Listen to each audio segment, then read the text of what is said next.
Les yeux s'ouvrent à chaque nouveau jour. L'esprit, lui, ne s'ouvre que pour une nouvelle vue. Voilà pourquoi voyager est si puissant.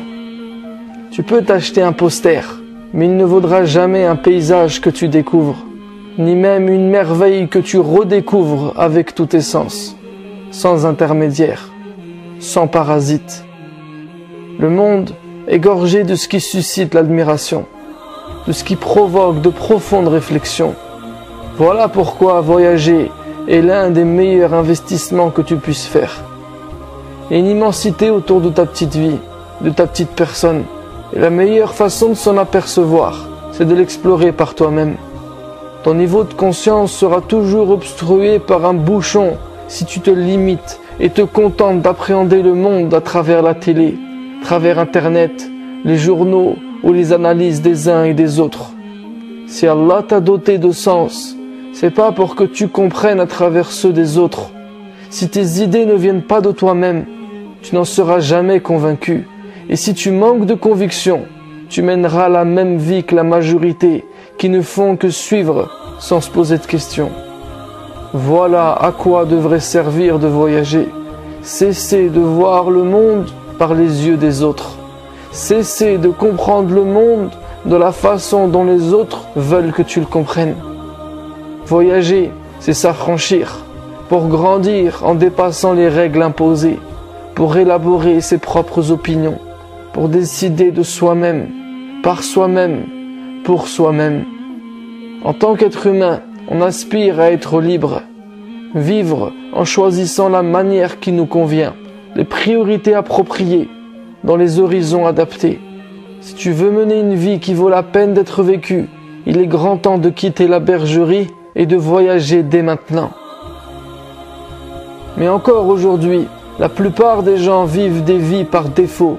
Ils ne font que suivre des chemins tout tracés. Et ils sont en panique dès qu'ils quittent les sentiers battus. Ils préfèrent choisir la facilité que leur vend leur zone de confort. Wallahi, cette voie n'est facile que sur le court terme. À long terme, la facture sera très salée. Mon but ici n'est pas de critiquer juste pour juger si c'est bien ou mal, mais pour te dire qu'il n'y a pas que ça. Le système métro, boulot, dodo que nous offre la société de consommation dans laquelle on a grandi a des alternatives et il est urgent de les tester. Ce système fait passer ses victimes par des moules jusqu'à les emprisonner dans une case. Et une fois casée, la victime prend comme base un lieu précis qu'elle ne quitte que pour les vacances. D'ailleurs, elle partira en vacances au même moment et au même endroit que toutes les autres. Et c'est entre ces quatre murs que la plupart des gens sont bloqués aujourd'hui. Ils sont condamnés à vivre dans un cadre propice à la routine. Chaque journée est une photocopie de la veille, qui était déjà celle de l'avant-veille. Et demain ne sera pas un jour nouveau, mais encore et toujours la même journée. Et ainsi de suite, jusqu'au week-end. Et ce week-end sera pas mal consacré au repos. Et finalement, il ressemblera beaucoup au week-end dernier. Et tout ça contribue au fait qu'il y a énormément d'ennui et de tristesse dans ce mode de vie-là. Il n'y a plus rien de stimulant. Et plus l'être humain est exposé à la même situation, plus il sera en danger. Car plus il est habitué, moins il réagit. La norme selon la masse devient quelque chose de logique qu'on ne discute plus, qu'on ne remet plus en question. Et à force d'être confronté à des situations habituelles et routinières, l'être humain se vide et meurt de l'intérieur. Il devient sec, il ne ressent plus d'émotion. Et malheureusement, c'est ce qui se passe aujourd'hui.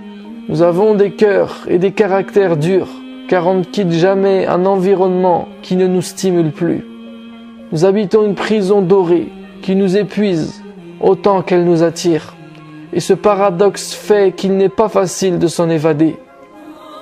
Cet environnement définit la plupart des gens. Ils s'y sont attachés et on a toujours peur de quitter qui nous sommes. Mais la peur coupe les ailes. Elle fait renoncer à ses rêves. Elle détruit l'espoir. Il en faut du courage pour choisir la voie de la liberté.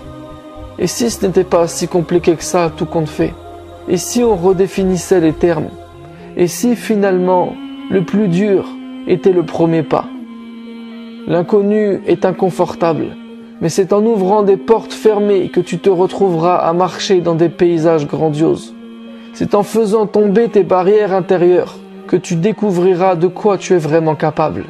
C'est en te détachant de ce qui te retient que tu obtiendras la force qui t'empêchait d'accéder à tes rêves. Voilà à quoi sert le voyage. Je sais que la plupart de ceux qui m'écoutent ont soif d'aventure, rêvent d'une vie plus trépidante. C'est une des raisons qui m'ont poussé à proposer ces voyages. Mais ces voyages avec moi, ce ne sont pas n'importe quel voyage. Je ne te parle pas juste de vacances ici. Je ne te parle pas de Club Med. Je ne te parle pas d'hôtel à touristes au bord de la plage. Je te parle de voyager un peu partout et surtout dans des endroits reculés, de découvrir de nouvelles cultures, vivre tous les jours de nouvelles aventures et apprendre de nouvelles choses. Car à force de s'ouvrir et de s'exposer à des choses non conventionnelles, on se forge une vraie personnalité. Et ça, c'est une richesse. C'est bien de gagner de l'argent toute l'année, mais si tu ne le dépenses pas bien, dans le bien, ça ne fera pas de toi quelqu'un de riche. Aujourd'hui, les voyages n'enrichissent que l'industrie du tourisme. On voyage tellement vite qu'il vaut mieux rester chez soi. On voyage parfois à l'autre bout du monde sans changer nos habitudes, tout en fréquentant les mêmes genres d'endroits.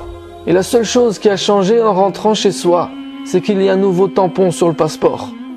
Mais pendant que certains collectionnent les destinations, d'autres ont le cœur si grand qu'ils sont toujours en voyage. En fait, le but, c'est le cœur. À quoi bon faire des excédents de bagages si t'as oublié ton cœur? T'as passé ton temps au marché pour ramener des cadeaux à ta famille, mais toi, tu t'es négligé. Et si on n'était finalement pas obligé de s'emmener avec soi? Parfois, on admire des personnes en se sentant incapable de faire ne serait-ce qu'un centième de ce qu'ils font. Mais n'oublions pas, le niveau qu'ils ont maintenant n'est que le résultat d'un travail de longue haleine. Si tu n'investis pas aujourd'hui sur toi-même, si au lieu de te forcer la main maintenant, tu attends que le vent te soit favorable pour commencer à sortir de cette spirale qui t'a toujours empêché de sortir la tête de l'eau, si tu continues à te trouver des excuses ou à attendre l'approbation des autres, alors tu finiras par couler. On a tendance à toujours remettre à plus tard. On se dit qu'on n'a pas le temps tout de suite, qu'on en aura après. Sauf qu'en attendant, t'as pas remarqué combien de temps est passé? Tant que tu ne le fais pas, tu t'exposes au risque de ne jamais le faire. Tant que tu ne sauras pas quand tu partiras, tu seras toujours exposé au risque de ne jamais partir. Ne repousse plus, décide maintenant. Cesse de te positionner en tant que victime des circonstances. C'est à toi de choisir le scénario. Si tu te mets en mode acteur, réalisateur de ta vie, les autres prendront place au spectacle qu'elle offre. Mais si tu n'en es qu'un spectateur, ça sera toujours quelque chose d'autre, quelqu'un d'autre qui choisira pour toi. Reprends le contrôle, exploite cette flamme, cette envie, cette énergie qui est en toi, avant que les autres réussissent peu à peu à te convaincre d'abandonner. Voyage, avant que la peur des uns et la négativité des autres finissent par t'influencer. En allant parcourir le monde, on parcourt son intérieur, on se parcourt soi-même. En prenant du recul, on apprend à s'écouter et à ignorer les autres. Et c'est ça la liberté. Il y a peu de sentiments aussi forts que celui-là, et tu le mérites. Ne laisse rien t'arrêter. Rien n'arrête un homme ou une femme libre. Ceux qui obtiennent ce qu'ils visent sont ceux qui vont au bout, car ils savent que c'est à leur portée. Les autres ont juste abandonné facilement. Vis ta vie, pas celle d'un autre. Va où tu le souhaites. Ton budget, ta famille, ton travail peuvent te freiner, mais pas t'empêcher de prendre des risques, car il faut être prêt à en prendre pour rester libre. Et lorsque tout ce qui compose ton environnement actuel te verra partir, ce sera un message clair envoyé. Dorénavant, ces gens, ces choses, ces situations ne pourront plus te faire penser comme ils le veulent. Quelque chose s'est passé en toi. Ils ne te possèdent plus. Tu es décidé à découvrir ton monde toi-même et à choisir un décor propice à ta liberté.